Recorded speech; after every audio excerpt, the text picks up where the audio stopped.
Hi class, hope you're having a good day. Today we are going to be reading the second and third section from Refugee Josef. It starts on page 18.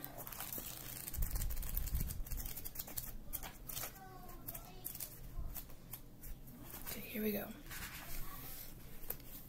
Joseph and his sister were followed their mother through the crowd at Lentherbrunhof, Berlin's main railroad station. Joseph and Ruth each carried a suitcase, and their mother carried two more, one for herself and one for Joseph's father. No porters rushed to help them with their bags. No station agent stopped to ask if they needed to find their train.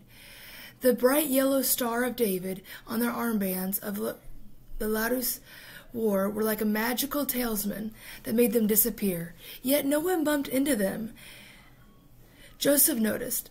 All the station attendants and other passengers gave them a wide berth, flowing around them like water around a stone. So remember, this is shortly after Joseph's father was detained, taken away by the Nazis, because Joseph and his family are Jewish in Germany during the 1930s and 40s at the beginning of World War II. People chose not to see their family. On the train, Joseph and his family sat in a compartment labeled J for Jew, or not, as no real German would sit there by accident. So in other words, it's marked differently so nobody but Jews would go in that particular train car. They were headed for Hamburg on the north coast when their father would meet them to board a ship. The day they got in Papa's telegram, Joseph's mother booked tickets for all four of them to the only place that would take them, an island half the world away called Cuba. So this is a itty-bitty Cuban island. They have very little to no education on what is going on in Cuba or what Cuba is, but they're going out of hope. Ever since the Nazis had taken over 6 years ago, Jews were fleeing Germany. By now, May of 1939, most countries had stopped admitting Jewish refugees, or had lots of official applications they had to fill out and pay, and fines to pay, before they would let you in. Joseph and his family hoped to one day make it to America, but you couldn't just sail to New York Harbor. United States only let in a certain number of Jews every year. So Joseph's family planned to go to Cuba and wait. So remember, countries didn't all want them because they didn't want to start a big fight with Hitler either.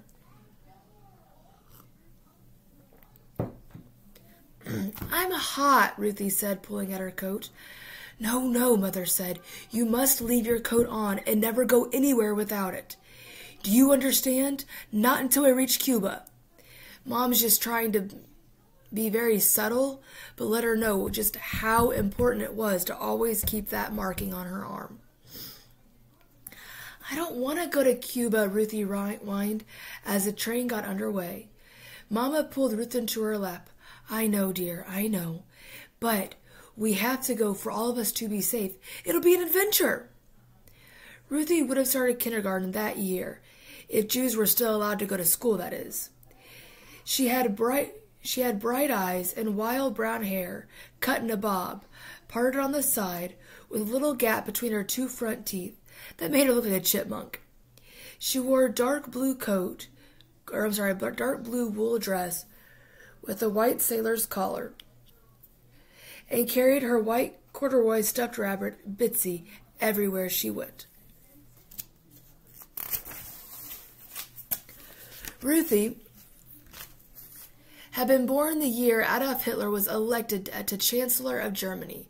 She'd never known anything except this. But Joseph remembered how it used to be, back when people saw them, back when they were accepted as Germans. They had gotten up early, and it had been a stressful day, and soon Ruthie was asleep in Mama's lap, and Mama dozed with her.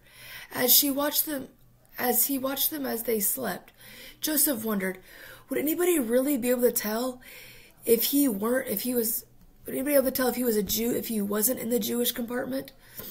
Wearing armbands, the Star of David on them. So he's kind of thinking about sneaking out. Joseph remembered a time in school, back when he was allowed to go to school. His teacher, Ermir, had called him to the front of the room. At first, Joseph thought the teacher was going to ask him to do a math problem on the board.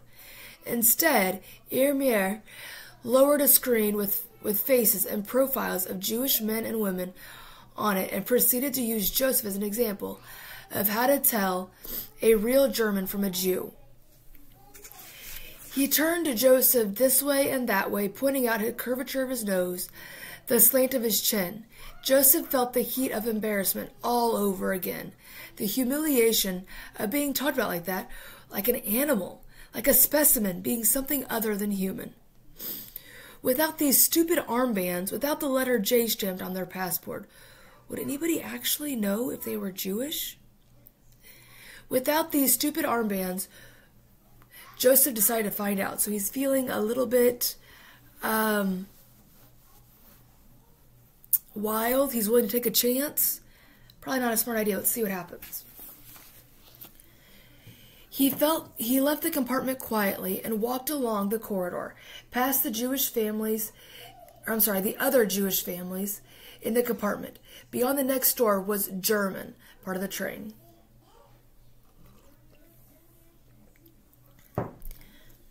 Heart in his throat, skin tingling with goosebumps, Joseph took the paper armband with the Star of David off and slid it into his side pocket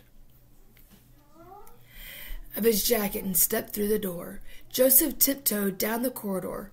The German train didn't feel any different than the Jewish car. German families talked and laughed and argued in their compartments, just like Jews did. They ate and slept and read books, again, just like Jews. Joseph caught his reflection in one of the windows. Straight hair slicked back from his pale white forehead. Brown eyes behind wire-framed glasses that sat on his short nose. Ears that stuck out maybe a little too far. He was about average height for his age. He wore a gray double-breasted pinstripe jacket, brown trousers with white shirt and blue tie. Nothing about him actually matched the pictures on Ermir's presentation on how to identify a Jew. Joseph couldn't think of any Jewish people he knew who did look like those pictures. The next car was a dining car. People sat at little tables, smoking, eating, drinking, as they chatted and read the newspaper or played cards. The man at the concession stand sold newspapers, and Joseph took one and put his coin in. The concession man smiled. "Buying a paper for your father?" he asked Joseph. Joseph thought in his head, "No, my father is at a concentration camp right now." But he said, "No, not for me, Joseph. It's for me," Joseph insisted. "I want to be a journalist someday." "Good," said the newsagent. "We need more writers." He waved a hand to all the magazines and newspapers. "So I have more things to sell to you." He laughed, and Joseph smiled. There they were, talking like two regular people. But Joseph hadn't forgotten he was Jewish. He hadn't forgotten that he wasn't wearing his armband. The man talking and laughing with him could be calling the police. Joseph was about to leave when he thought about buying Ruthie a piece of candy. Money had been tight ever since their father lost his job. She should enjoy a treat. Joseph looked at the hard candy from the jar and fished it out of his pocket for another coin, in other words. He found one on the counter and paid for the candy. But when he removed the coin, his armband slipped out too.